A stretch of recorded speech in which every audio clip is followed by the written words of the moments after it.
বলতে বাধ্য হচ্ছি, এখনকার তরুণ সমাজ ওই 2টা আড়াইটার দিকে ওই যে কার কার খেলা থাকে ওই খেলাগুলো দেখার জন্য ওঠে, তাহাজ্জুদ পড়ার জন্য উঠতে পারে না।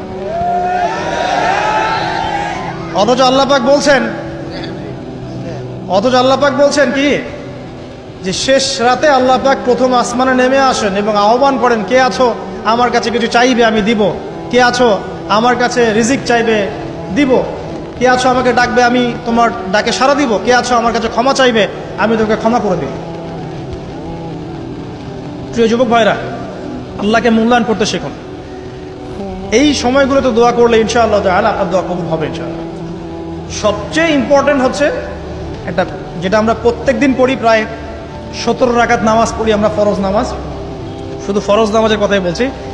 এখানে আপনি 34টা সেজদা করেন, 17 রাকাত ফরজ, 34টা সেজদা করেন। প্রত্যেক সেজদায় যদি একটা করে দোয়া করতে পারেন ইনশাআল্লাহ আল্লাহ আপনার দোয়া কবুল। দোয়া কবুল করার কিছু জায়গা বলে দিলাম, বেশি বেশি দোয়া করতে হবে।